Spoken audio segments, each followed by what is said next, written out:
Hey everyone, welcome to another Anime Kingdom discussion and review. This one is on Gangsta episode 6, and I actually really enjoyed this episode. I gotta admit, these backstory parts, these episodes with the backstory and everything, I'm really enjoying it. I've been wondering, when the beginning happened, I was really like, oh man, I hope they put some backstory on these guys, and it's actually really interesting with their backstory. Well, the current day part is pretty much there is going to be a war.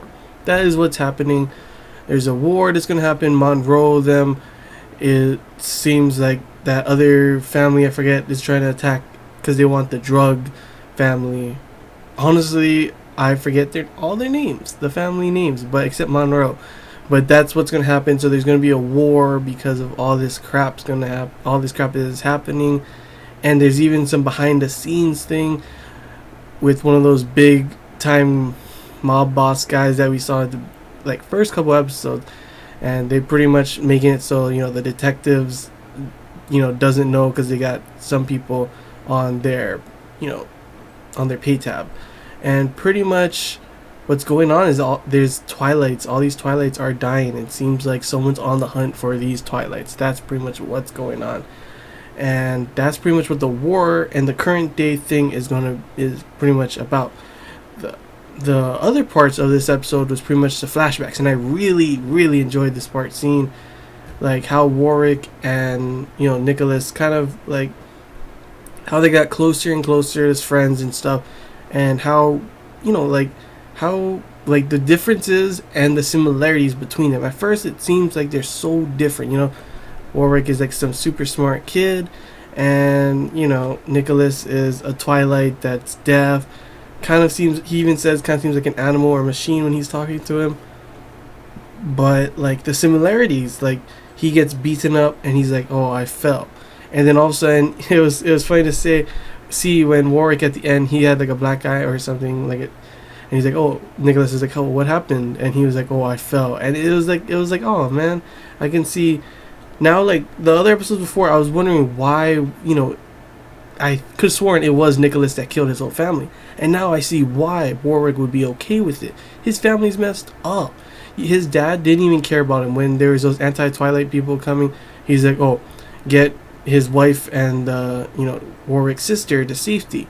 And then the lady was like, oh, what about Warwick? And he was like, oh, who cares about him? Let him be where he is. And I was like, geez, what the heck? And you also see how messed up Nicholas is getting beat up, even though he's just trying to help and stuff.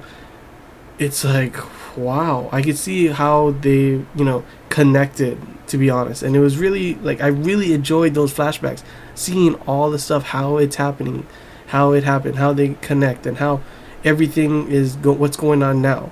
We're probably going to get a little bit more in the next episode about Monroe, because Warwick talks about how he owes so much to him, and how Monroe defends the Twilights kind of stuff.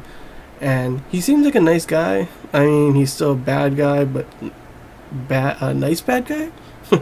But yeah, it's just really interesting to see these flashbacks and see the story, how it's how these guys came to be, why they are at this point, what's going on. And then we also got some stuff at the end. I was wondering, is that Dr. Theo that was going after Alex, and Alex was having these hallucinations and everything? And yes, it is Dr. Theo, but he wasn't trying to attack her. He wanted to check up on her, and it turns out she's acting like this because of this drug that pimps give to their hoes and stuff, and that's why she's hallucinating and stuff like this. Now that she's off the drug and everything, she's starting to get these hallucinations, and she's really scared and everything. And it was weird to see Warwick headbutt her. Of course, they finally did get her back, but he's like, oh, and she's like, oh, sorry, I have a hard head. And it's like, geez. It's it didn't really hurt her as much. With Warwick, it was really painful. But it's now we see that that's what's going on with Alex. I mean, we kind of saw before it was hallucinations and stuff, but now it's really shown that something is really messed up with her. And Warwick thought he was getting better, but it also shows Warwick's good side, him being nice to her, and at the end with him just talking about his day and everything. It was really funny to see. It was funny and nice to see how they're they're connecting and stuff like that. The relationships in this anime between Alex, Warwick, and Nicholas. It's really just nice to to learn about everything going on and stuff. And that's pretty much all I really got to say about this episode. I really, like I said, really been enjoying each and one of these memory flashback kind of episodes. I enjoyed it from the first episode as well.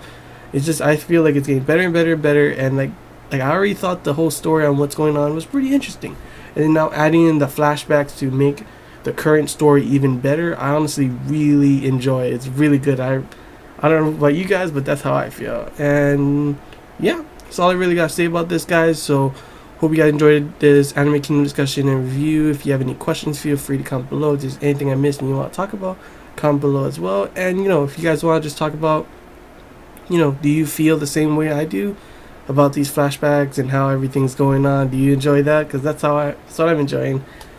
Then feel free to comment below. And yeah, that's all I really got to say, guys. So until next time, see ya.